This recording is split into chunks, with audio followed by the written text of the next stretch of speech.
नमस्कार. आवाज माझा वृत्तवाहिनीत आपल्या सगळ्यांचं स्वागत. वळूयाच्या काही ठळक घडामोडींकडे. मतदान निर्विघ्न आणि भयमुक्त वातावरणात पार पाडण्यासाठी सरकारी यंत्रणा आणि पोलीस झाले सज्ज. ठाण्यातील विविध मतदान केंद्रांवर पोहोचवण्यात आल्या मतदान पेट्या आणि आघाडीचे उमेदवार डॉक्टर संजीव नाईक यांना विविध संघटनांचा पाठिंबा.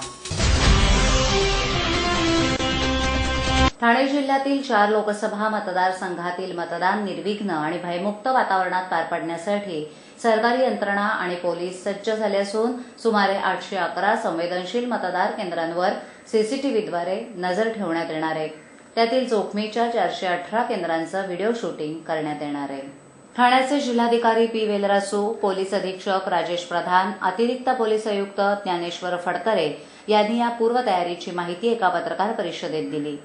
गुरुवारी होणाऱ्या निवडणुकीच्या मतदार याद्यांमध्ये 72 लाख मतदारांची नावं असून यादीत नाव असल्याखेरीज कुणालाही मतदान करता येणार नाही. रेशनिंग कार्ड हे ओळखपत्र म्हणून ग्राह्य धरलं जाणार नाही, असंही जिल्हा प्रशासनानं स्पष्ट केलंय. जिल्ह्यात एकूण 8,045 मतदान केंद्र असून 24,741 ईव्हीएम मशीन्सवर मतदान होणार आहे. 10% अतिरिक्त मशीन्सही प्रत्येक ठिकाणी ठेवण्यात आली आहेत. ठाणे जिल्हा प्रशासनासह पालिका कर्मचारी, शिक्षक असे तब्बल 46,000 कर्मचारी तैनात करण्यात आले असून त्यांचे शेवटच्या टप्प्यातलं ट्रेनिंग आज झालं. ठाणे आणि नवी मुंबई पोलीस आयुक्तालय तसंच ठाणे ग्रामीण पोलीस दलातील सुमारे 24,000 पोलीस, सीआरपीएफ आणि एसआरपीएफच्या 21 तुकड्या, 3400 होमगार्ड्स तैनात करण्यात आलेत. ज्या केंद्रांच्या परिसरात मृत स्थलांतरित व्यक्तींची नावं अधिक आहेत तिथे विशेष लक्ष ठेवण्यात येणार असून तिथल्या मतदार केंद्रांमध्ये सीसीटीव्ही कॅमेरे लावले जाणार आहेत. अन्य राज्यांमधून आलेले केंद्र सरकारचे अधिकारी या केंद्रांमध्ये मायक्रो लेव्हलचे अधिकारी म्हणून काम करणार असून संभाव्य गैरप्रकारांवर त्यांची नजर असेल, असं पी वेलरासू यांनी सांगितलं.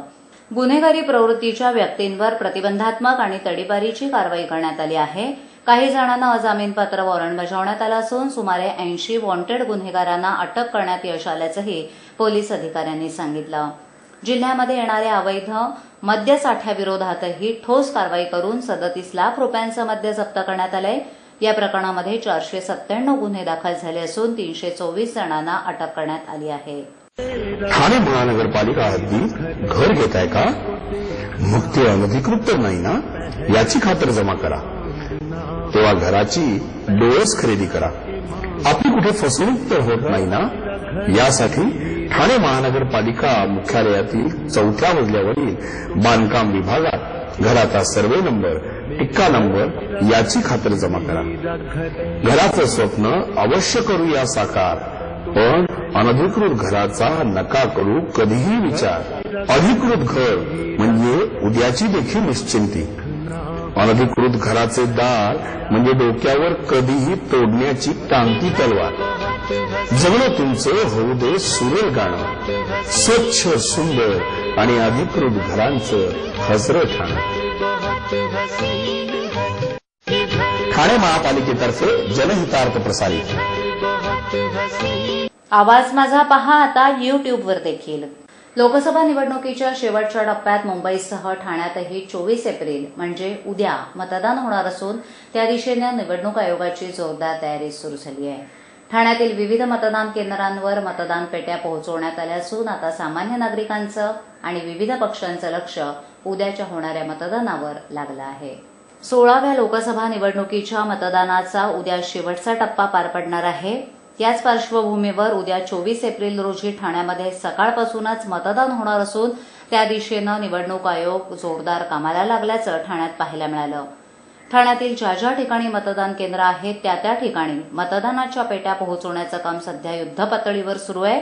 या मतदान केंद्रांमध्ये सुरक्षिततेच्या दृष्टीनं योग्य त्या उपाययोजना निवडणूक आयोगातर्फे करण्यात आल्या असून मतदान केंद्रांमध्ये सीसीटीव्हीही लावले जाणार आहेत. मात्र यंदा निवडणूक एप्रिल महिन्यात म्हणजे उन्हाळ्यात असल्यानं उन्हाळ्याचा तडाखा बसून निवडणूक आयोगाच्या कर्मचाऱ्यांची दमछाक होतीये. यासाठी यापासून बचाव व्हावा म्हणून ठिकठिकाणी वैद्यकीय सुविधा उपलब्ध करून दिल्या जाणार आहेत.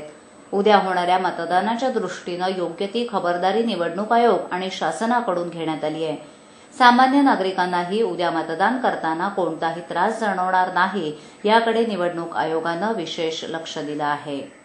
आवाज माझा पहा इन केबलवर 971 क्रमांकावर रोज रात्री 8 वाजता आणि यूस्कॉड 18 वर 902 क्रमांकावर रात्री 9 वाजता पाहायला विसरू नका आवाज माझा. नवी मुंबईचे प्रथम महापौर ते ठाणे लोकसभा मतदारसंघाचे खासदार असा प्रदीर्घ राजकीय प्रवास करणारे आघाडीचे उमेदवार डॉक्टर संजीव नाईक यांना पुन्हा लोकसभेत पाठवण्यासाठी विविध सामाजिक संस्था संघटनांनी त्यांना आपला पाठिंबा जाहीर केला आहे. नवी मुंबईत सामाजिक क्षेत्रात कार्यरत असणारे भानुशाली मित्रमंडळ, मुंबईसह ठाणे जिल्ह्यात सामाजिक क्षेत्रामध्ये कार्यरत असलेले लेवा प्रागतिक मंडळ, बेरोजगार अभियंत्यांची राज्यव्यापी संघटना, नवी मुंबई दूध व्यावसायिक कल्याणकारी संस्था अशा विविध संघटनांनी डॉक्टर नाईक भरघोस मताने विजयी होतील असा विश्वास व्यक्त केला आहे. ठाणे लोकसभा मतदारसंघाचे नेतृत्व करताना मागील 5 वर्षात डॉक्टर नाईक यांनी विकास कामांबरोबरच ठाणे, नवी मुंबई, मीरा भाईंदर परिसरात सामाजिक क्षेत्रामध्ये महत्त्वपूर्ण कामं केली आहेत. ठाणे जिल्ह्याचे पालकमंत्री गणेश नाईक यांनीही भानुशाली मित्रमंडळाशी एक अनामिक नातं जोडलंय.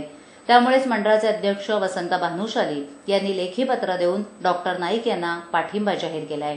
तर ठाणे लोकसभा मतदारसंघात त्यांनी केलेल्या विधायक कामांमुळे लेवा प्रागतिक मंडळानंही त्यांना पाठिंबा दिलाय. राष्ट्रवादीचे महाराष्ट्र प्रदेश कार्याध्यक्ष आमदार जितेंद्र आव्हाड यांनी तसं लेखी पत्रक त्यांना दिलं आहे. डॉक्टर नाईक यांच्या प्रयत्नांमुळे मुंबईमध्ये साकारलेलं वंडर्स पार्क, 150 वर्षांनंतर ठाणे रेल्वे स्थानकातील सरकते जिने, ढोकाळी येथील मिनी स्टेडियम अशा दीर्घकालीन वास्तू या ठाणे लोकसभा मतदारसंघात निर्माण झाल्या आहेत. त्यामुळेच लोकाभिमुख कामं करणाऱ्या या नेत्याला पाठिंबा जाहीर करत असल्याचं नवी मुंबई दूध व्यावसायिक कल्याणकारी संस्थेनं जाहीर केलंय. तर बेरोजगार अभियंत्यांच्या राज्यव्यापी संघटनेच्या शिष्टमंडळानंही डॉक्टर नाईक यांची भेट घेऊन त्यांना पाठिंब्याचं पत्र दिलंय. पालकमंत्री गणेश नाईक यांनी एलबीटीबाबत चांगली भूमिका मांडून 1.5% एवढा अल्प एलबीटी लागू करून व्यापाऱ्यांसह जनतेला न्याय दिलाय.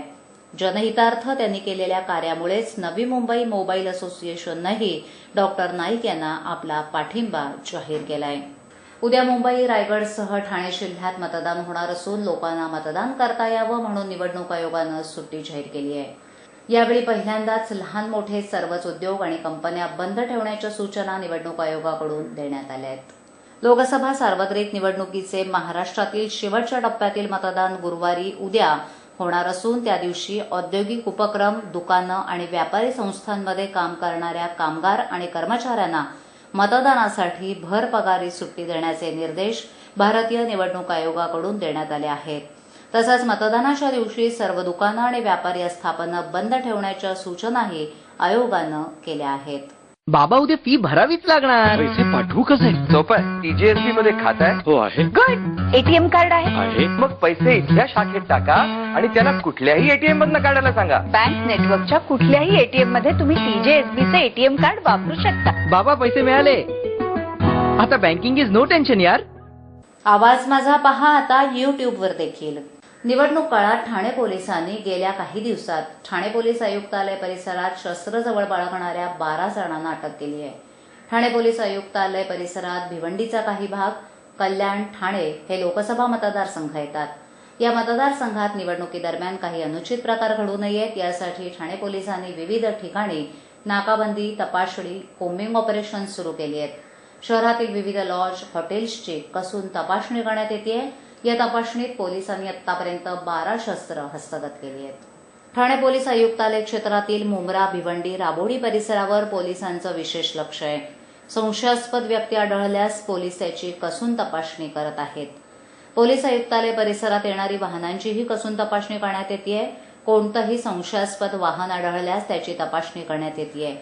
निवडणूक काळामध्ये सामाजिक एकोपा राहण्यासाठी मोहल्ला कमिट्यांच्या बैठका घेऊन संबंधितांना तशा सूचना देण्यात आल्या आहेत. याच पार्श्वभूमीवर निवडणूक काळामध्ये अनुचित प्रकार घडू नयेत म्हणून पोलीस प्रशासन दक्ष झालं असून सोमवारी 2 व्यक्ती ठाण्यात पिस्तूल विक्रीसाठी येणार असल्याची माहिती ठाणे क्राईम ब्रांचला मिळाली आणि पोलीस अधिकाऱ्यांनी सापळा लावून या दोन्ही व्यक्तींना 2 पिस्तुलांसह शिताफीनं अटक करून बेड्या ठोकल्या.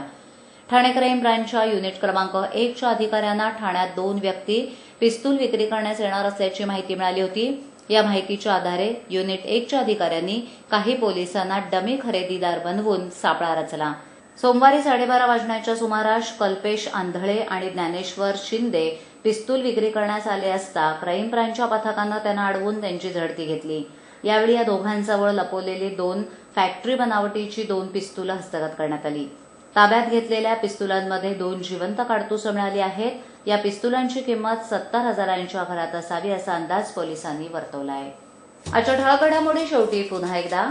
मतदान निर्विघ्न आणि भयमुक्त वातावरणात पार पाडण्यासाठी सरकारी यंत्रणा आणि पोलीस झाले सज्ज. ठाण्यातील विविध मतदान केंद्रांवर पोहोचवण्यात आल्या मतदान पेट्या. आणि आघाडीचे उमेदवार डॉक्टर संजीव नाईक यांना विविध संघटनांचा पाठिंबा. आपल्या विभागातील काही सूचना अथवा समस्या असल्यास आमच्यापर्यंत जरूर पोहोचवा. आम्ही तुमचा आवाज नागरिकांपर्यंत नक्की पोहोचवू. आवाज माझा वृत्तवाहिनीसाठी कॅमेरामन, रिपोर्टर तसंच वृत्तनिवेदिकेची आवश्यकता असून इच्छुक उमेदवारांनी कार्यालयाच्या पत्त्यावर संपर्क साधावा. आमचा पत्ता आवाज माझा 103 साईल 1 आदर्शनगर समोर कोलबाट रोड ठाणे पश्चिम. आमचा दूरध्वनी क्रमांक 9773503326. आमचा ईमेल आयडी awazmaza.tvnews@gmail.com. आवाज माझावरील एखादी बातमी पाहायची राहून गेली असल्यास यूट्यूबवरही ती तुम्ही पाहू शकता. तर मग उद्या पुन्हा भेटू याच वेळी याच ठिकाणी काही नवीन घडामोडींसह आवाज माझा वृत्तवाहिनीत. तोपर्यंत नमस्कार.